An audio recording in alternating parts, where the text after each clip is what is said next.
October 2007, we were leaving the meeting house, and I mentioned that I was performing as a poet, and usually mentioning peace events or poetry events equal the same amount of enthusiasm comes from the other person, which is it's hard to know which one they don't want to know about more.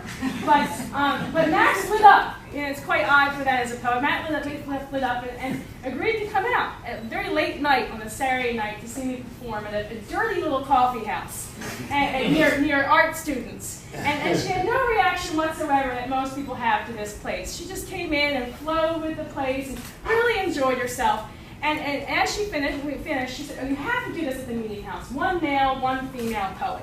Well, it got set aside, but she offered also to help me. I had recently decided to start doing poetry as a persona and to add hair and gloves, to try to get out of myself. And I was still struggling with it. There were parts that didn't work, and I couldn't find the answers to what would make it work. She said, "When I get back from summer, I'll help you." I'm like, "Okay." People don't always follow through on what they offer, and Max did, in fact. So we started meeting here at the meeting house, and I did it right here in the center of the room, and that was really important to me because this space is so sacred for me. And she sat, and we developed it together, and I'm pleased with how it's turned out. And so we have since I have Tosh and Todd Pease, one of my housemates, who Max has not heard. She wanted me to work with one of the poets that was there, and he was not able to do so. I said, "But you'll love Todd's work." So I'm grateful to have Todd here. And Todd does have about the ample amount of hair as a poet, but I, of course, do not quite have as much. So I have some fake hair for you. This is my daytime folk hair. I did buy this at Goodwill, but a friend had given me some already. And then, as most of you know, I landscape for a living, so I have some pretty rough hands. And we use movement in the work, so I will do my best to hide my landscape. Hey Todd, how do you take yours off? None of us know how Todd takes his off. Now, we're going to do this a little bit differently today. The very last set for both of us will be audience participation. So there's a list of titles.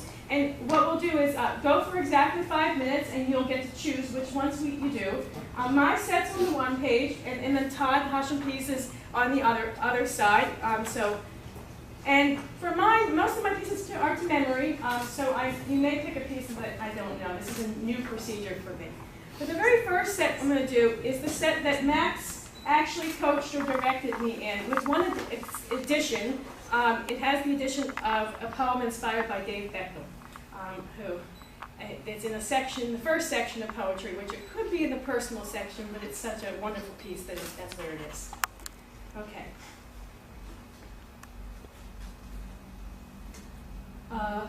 Line. The only force with which we ought to align our will is divine.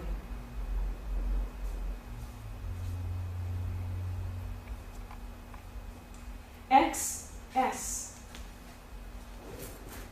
I have so much love in my heart, I might need to borrow yours for some of the XS.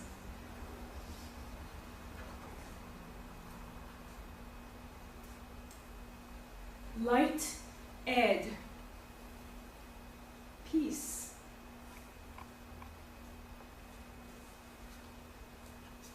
When we delight in each other's presence.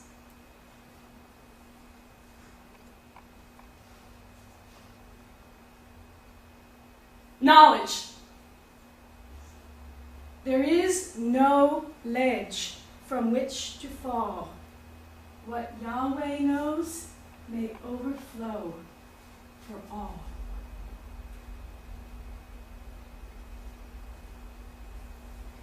Quest Ion. Ask solely of the universe, what quest am I on?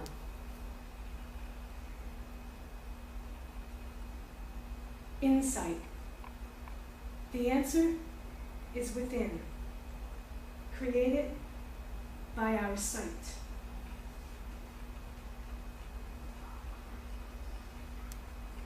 A maze. Each of us, a perfectly intricate set of turns towards center.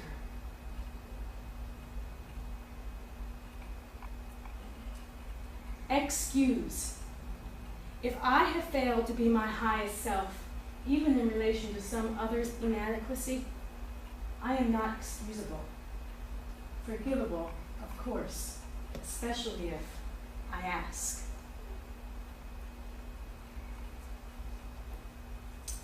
Just ice.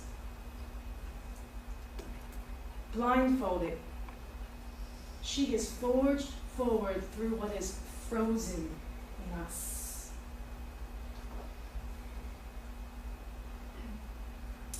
Word and work speak.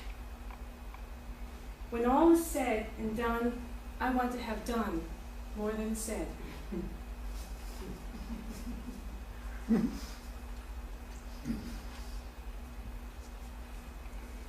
Versa vice.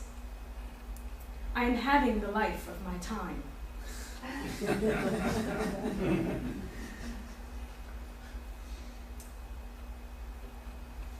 When C goes to G, I understand Isaac Newton.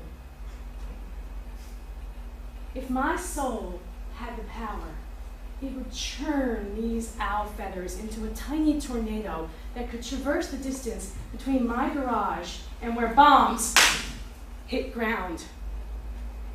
There are no sacred winged protectors where trees no more stand. Fellows, quiet yourself chatter. Shush the universe's loud nonsense and you may hear the dog barking in late night balmy air. But if you were listening, it is not a dog barking in 8 regular counts. Divinity speaks in so many voices. I send back to everyone the barred owl, the crimson macaw, in our native ego system.